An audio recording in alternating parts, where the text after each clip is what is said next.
ওই প্রবাসীর স্ত্রী যে কোনো একটা কারণে দেশের মধ্যে প্রবাসীকে প্রেশার দিয়ে থাকে, আমাকে ডিভোর্স দিয়ে দাও, আমি তোমার ভাত খাবো না, হ্যাঁ আমি আর বিসমিল্লাহির রহমানির রহিম। আমরা যারা প্রবাসীরা বিয়ে করছি আমাদের জন্য গুড নিউজ। আমাদের বর্তমান সরকার আমাদেরকে একটা মানে আনন্দময় খবর শুনিয়েছে, সেটা হচ্ছে প্রবাসী যদি ডিভোর্স দেয় স্ত্রীকে, তাহলে ওই প্রবাসীকে মহারণা দিতে হবে, এই যে কামিনের টাকা দিয়ে দিতে হবে। বাট কোনো প্রবাসীর স্ত্রী যদি প্রবাসীকে ডিভোর্স দেয়, তাহলে সে ক্ষেত্রে প্রবাসীকে আর কামিনের টাকা বা ডিভোর্সের টাকা দিতে হবে না। সবসময় প্রবাসীরা নির্যাতিত হয় আমাদের দেশে, যে কোনো ক্ষেত্রে যে বিষয়ে, এটা স্ত্রীর ক্ষেত্রে বলেন। হ্যাঁ, তো অনেক প্রবাসীরা বিয়ে করার পর যখন প্রবাসে চলে আসে, তো স্ত্রীকে কিন্তু নিজের বাসায় রাখে। এখন নিজের বাসায় মা বাপ ভাই বোন আত্মীয় স্বজন থাকে আর কি। তো প্রবাসী যখন প্রবাসে চলে যায়, প্রবাসী তো ওখানে একা অসহায়, তো উনি যখন বিয়ে করে যায় ওনার আরও মন মানসিকতা ভালো থাকে না, ঠিক থাকে না। এটা তো সব প্রবাসী ভালো করে জানেন, আমাকে আবার নতুন করে বলতে হয় না। এখন কথা হচ্ছে এই যে প্রবাসীর স্ত্রী, উনি মানে নিজে নিজে সিদ্ধান্ত নিয়েছে যে উনি এই ঘরে থাকবে না, উনি ওনার বাপের ঘরে থাকবে, প্রবাসীর স্ত্রী।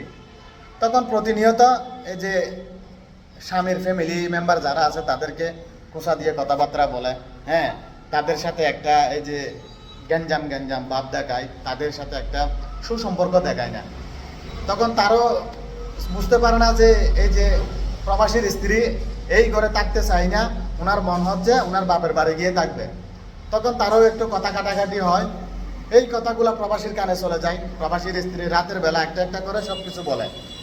তখন একদিন, 2 দিন, 3 দিন, 5 দিন প্রতিনিয়ত মানে বলতেই থাকে যে প্রবাসীর স্ত্রী এই যে তোমার ফ্যামিলি মেম্বার আমাকে এটা বলছে, সকালে এটা বলছে, বিকালে এটা বলছে, রাত্রে এটা বলছে। এইরকম শুনতে শুনতে তখন এই যে প্রবাসী বেচারা রাগ করে তখন বলে যে তুমি তোমার বাপের বাড়ি চলে যাও, আমার ঘরে থাকার আর তোমার দরকার নাই, তুমি তোমার বাপের বাড়ি থাকো, তোমার যত টাকা খরচ হবে সেই খরচটা আমি দিয়ে দেব।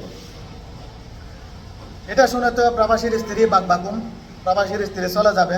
এটার কারণ হচ্ছে প্রবাসীর স্ত্রী শ্বশুর বাড়িতে নিজের ইচ্ছা মতো চলতে পারতেছে না, খেতে পারতেছে না, হ্যাঁ একটু ঘোরাঘুরি করতে পারতেছে না। উনি বাপের বাড়ি চলে যাবে, ওখানে ওনার স্বাধীন ইচ্ছা মতো চলবে, ইচ্ছা মতো ঘুরবে। তো এক প্রকার ওখানে যাওয়ার পরে নিজের ইচ্ছা মতো ঘোরার ক্ষেত্রে অনেক প্রবাসীর স্ত্রীরা পথভ্রষ্ট হয়, অনেক প্রবাসীর স্ত্রীরা ক্ষতিগ্রস্ত হয়, যে স্বাধীনভাবে চলতে গিয়ে যেই একটা দামি জিনিস সেটাও হারা ফেলায়, সেটা হচ্ছে স্বামী।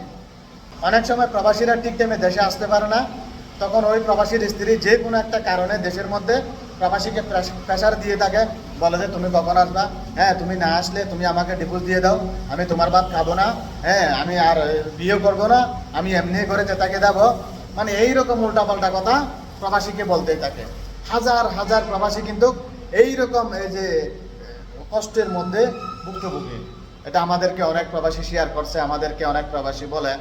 বাট অনেকে আবার এই যে স্ত্রী নিয়ে সুখে শান্তিতে আছে, তবে বেশিরভাগ ক্ষেত্রে এমনটাই হয় আর কি।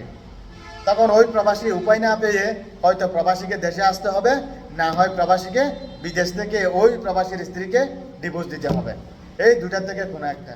এখন প্রবাসী যদি দেশে আসে তাহলে প্রবাসীর ব্যবসা বাণিজ্য সব শেষ, আর প্রবাসী যদি ব্যবসা বাণিজ্য চায় তাহলে প্রবাসীর সংসার শেষ।